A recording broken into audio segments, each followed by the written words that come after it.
pemain Indonesia sama pemain luar itu semuanya sama. Tapi kenapa mereka itu bisa sampai ke level yang tinggi, terus di Indonesia ini masih di sini aja. Masalahnya bukan masalah teknik atau taktik atau apa, masalah mental, bro. Oke.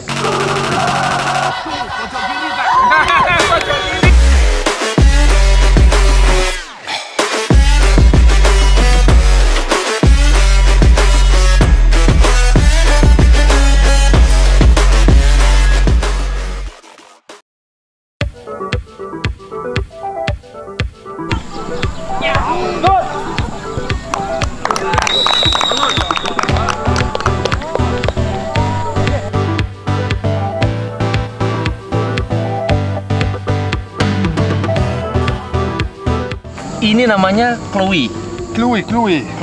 Oke, umurnya berapa sih ini? Ini sudah 5,5 tahun. 5,5 tahun. Oke, lucu banget nih. Dari sering nih kayaknya dibawa tarik kalau lihat di Instagramnya, dia dibawa jalan-jalan, lari pagi. Sekarang dibawa main bola gitu. Jadi seru gitu ya. Kayaknya ini juga yang sekarang menjadi hiburan ya. Buat tarik setelah sudah tidak lagi main bola ya. Dan ternyata setelah ditilik-tilik, gue tahunya dari channelnya Irfin Museng. Kalau ternyata Tarik ini pernah di Produta juga. Iya, pernah di Cuma Produta. nggak ketemu aja dulu dari saya pindah ke Jogja menjadi asistennya Rulnere sampai akhirnya berubah nama jadi Protitan di Medan. Nggak ketemu, tapi masih ketemu sama Irfin Museng, sama Ansari Lubis, sama pemain-pemain yang lain lah. Setelah itu cerita-cerita sama Tarik itu ternyata tidak ada lagi pemain-pemain di generasinya karena seperti Zuldam Jamrun udah pindah, banyak yang udah pindah lah. Iya, karena sebenarnya saya waktu selesai dari Produta saya sudah nggak tinggal di Indonesia. Oh gitu, ya, sudah pindah pas aku nikah 2010, saya dapat tim di Al Ahli Club di Bahrain. Oh, Bahrain. Jadi aku pindah langsung ke Bahrain, main di Bahrain 2 tahun, balik lagi ke Maroko 1 tahun, main di Malaysia, terus pergi ke Oman, habis itu pergi ke Bangladesh, balik lagi ke Malaysia. Jadi aku balik ke Indonesia itu baru sekitar 1,5 tahun atau misalnya 1 tahun 8 bulan. Iya, baru aku tinggal sama istri di Indonesia. Makanya nama mungkin banyak orang yang lupa gitu kan. Tapi ya kita balik lagi sini. Oke, bro. Ini kan kita bicara misalnya sepak bola di Indonesia secara umum ya. Kita melihat sekarang misalnya katakanlah striker pun sedikit sekali, khususnya yang asli anak Indonesia atau orang-orang Indonesia, atau bahkan pemain-pemain muda di Indonesia sekarang ya boleh dibilang persaingannya lebih sedikit. Kita mengerucut nama mungkin tidak banyak seperti dulu zamannya Bambang Pamungkas, kita bisa sebut mungkin ada 5-6 nama langsung. Kalau sekarang mungkin di benak anak-anak muda yang keluar mungkin cuma Egy Maulana Fikri, Witan. Habis itu boleh dibilang selesai, tidak ada lagi. Mungkin ya kalaupun yang agak tua sedikit ada Evan Dimas dan lain-lain. Sebenarnya itu menurut Tarik nih bagaimana sih kenapa itu bisa terjadi di Indonesia? Karena Tarik udah lama di Indonesia, punya pengalaman, mengerti sekali lah saya pikir tentang sepak bola Indonesia. Kalau saya lihat ya zaman saya main bola di Indonesia emang pemain bola itu banyak yang bagus. Pemain lokal, pemain asing banyak yang bagus. Tapi pas aku sudah mulai nonton lagi sepak bola Indonesia, nonton liga itu emang agak sedikit berubah. Tapi kita bukan misalnya nggak percaya bahwa nggak ada talenta atau apa. Indonesia itu penuh of talenta, jadi full of talenta yang bagus yang mereka bisa main outside, bisa main internasional juga bisa. Yes. Tapi yang satu hal yang aku dari dulu mungkin aku lagi pikirkan, dan itu yang pasti orang banyak yang akan setuju sama saya, masalah di sini pertama mentality, mental. Jadi kalau kita lihat misalnya pemain itu mungkin dalam latihan dia sudah top, sudah bagus, tapi dia pas mulai besok misalnya mau main atau apa, dia sudah kayak mental dia itu bikin dia kayak drop. Tapi itu bukan semua, tapi sebagian banyak gitu kan, kayak dia takut kalah atau dia sudah kalah sebelum dia main. Karena apalagi kalau sudah lihat pemain-pemain asing yang jadi lawan tim, misalnya kalau tim itu punya nama atau pemain asing, dia akan pikir, banyak yang pikir bahwa oh aku main sama ini kayaknya nggak bisa. Padahal itu salah besar. Kenapa? Karena to be honest, aku main di banyak negara. Aku mungkin hampir 8 negara sudah main. negara yang bagus, negara yang pernah masuk Piala Dunia berapa kali. Tapi saya juga main di Indonesia, itu nggak ada bedanya bro, nggak ada bedanya kayak misalnya kalau kita bilang pemain Indonesia sama pemain luar itu semuanya sama. Tapi yang kenapa mereka itu bisa sampai ke level yang tinggi, terus di Indonesia ini masih di sini aja. Masalahnya bukan masalah teknik atau taktik atau apa, masalah mental bro. Karena kalau kita latih mental kita dan kita tahu bahwa kita ini bisa, Indonesia ini pasti bisa maju bro. Pasti bisa maju. Terus masalah buat anak muda. Anak muda itu kalau mau sampai level bagus, tinggi, dia harus mulai latih dirinya dia dari umur 10 tahun sampai 20 tahun itu harus full itu natural. Jadi dia nggak boleh pakai obat atau minum obat-obat yang atau misalnya kadang-kadang kimiawi kimia itu nggak boleh. Itu harus kita latih diri kita itu natural. Kita harus misalnya ikut latihan fisik natural. Kalau soal alat-alat gym atau apa itu nanti aja, tapi yang paling penting itu latihan di lapangan, latihan misalnya kita pergi misalnya hutan, kita lari di hutan, kita bisa misalnya latih sprint kita, fisik kita, itu kita harus latih diri kita kayak gitu. Tapi itu harus sama pelatih yang mengerti, yang tahu caranya, bukan kita lihat misalnya kadang-kadang lihat di YouTube atau latihan sendiri itu nggak bakalan bisa. Kenapa? Karena kalau kita latih diri kita sendiri, kalau kita sudah terasa capek ya kita pasti berhenti. Tapi kalau sama pelatih, sama ada pemain private trainer itu pasti dia akan paksa dan akan push. Jadi kalau dia sudah push bahwa kamu sudah terasa capek, tapi pelatih masih push kamu, masih ada waktu, itu yang waktu walaupun misalnya 5 detik atau 2 detik atau 3 detik ada tambahan, itu yang akan bikin kamu latihan.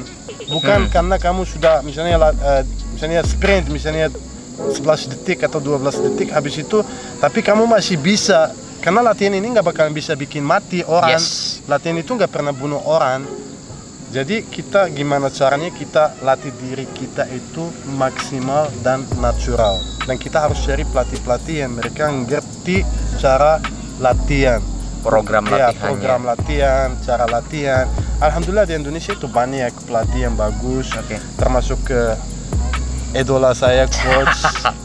Juga aku suka nonton latihan dia, masya Allah, top.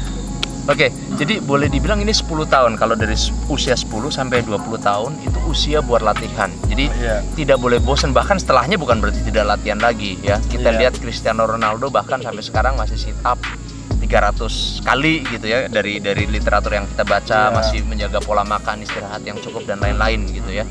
Nah, kalau itu sekarang kan gangguannya udah banyak nih. Ada anak-anak yang diganggu dengan gadget. Kalau di Indonesia banyak anak-anak yang sudah mulai mencoba balapan motor, atau mungkin yang lebih parah ada narkoba, ada minuman keras dan lain-lain. Itu gangguan itu sekarang sudah banyak banget. Caranya untuk menghindari itu menurut kacamatanya Bro Tarik gimana nih? Kalau soal itu aku lihat banyak anak-anak yang mereka masih 12 tahun, 13 tahun tapi rokok, pakai obat, pakai sesuatu. Aku lihat itu bukan cuma di Indonesia, tapi banyak negara. Pertama itu kita harus cari teman yang baik, teman yang kasih kita hal-hal yang positif, motivasi yang baik. Jadi aku selalu mencari teman yang lebih baik daripada saya. Jangan cari teman yang misalnya yang dia tahu dia akan hancurin hidup kita. Jadi cari teman yang baik, itu paling penting.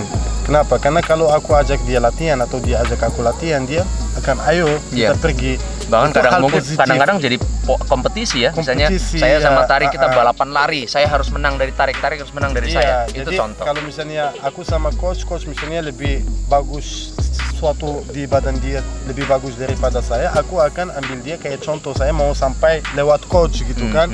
Coach juga akan kayak gitu. Yang kedua itu kita harus selalu cari tahu soal sport.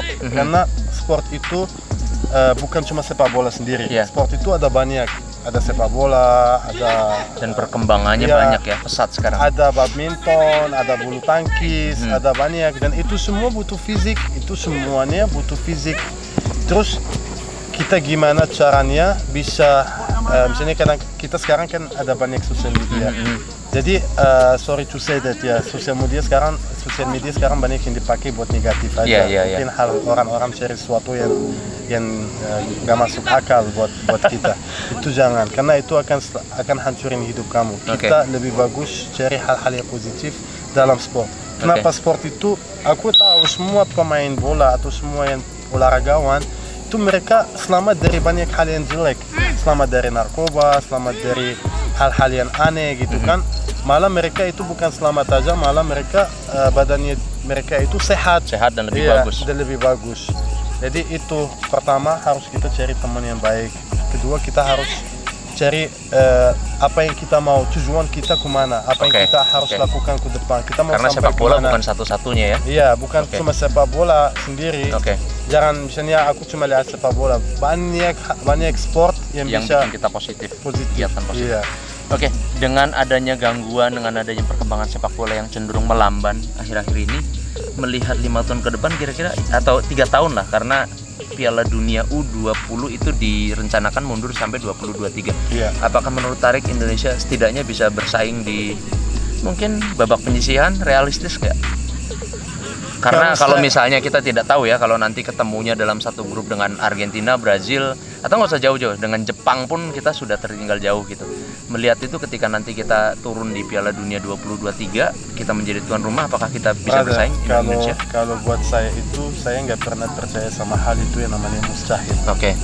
Saya nggak pernah dalam hidup saya itu ajarin diri saya bahwa ada sesuatu yang mustahil. Karena di dunia ini nggak ada yang namanya mustahil. Tapi adanya yang namanya kita bisa dalam kepala kita, atau dalam kepala kita ini kayaknya nggak bisa. Tapi kalau orang itu bilang kayaknya nggak bisa, sorry to say that, itu bukan orang yang positif, itu selalu negatif. Dan hidupnya itu semuanya negatif. Kenapa? Karena nggak ada yang nggak mungkin di dunia ini. Jadi kalau kita kerja keras, kita mau sampai ke tujuan kita pasti bisa. Kita pasti bisa. Makanya itu kan balik ke omongan orang. Kita nggak boleh dengar ke omongan orang, kayaknya nggak bisa atau apa. Nah, banyak orang yang dari nol, dari zero to hero, banyak banget. Jadi aku percaya sama hal kayak gitu. Kenapa? Karena itu di dalam badan saya, dan aku itu pernah terjadi sama saya. Dari orang yang nggak pernah terkenal, jadi terkenal bukan cuma di Indonesia lah, di ada banyak contoh ya. Dan aku orangnya selalu ambil kalau kita bilang challenge sama diri saya. Waktu aku main di Indonesia, aku masih bisa main di Indonesia. Tapi saya challenge sama diri saya, aku mau cari negara lain. Main di Bahrain 2 tahun, aku challenge mau balik lagi main di Maroko, mau pergi main coba di Malaysia.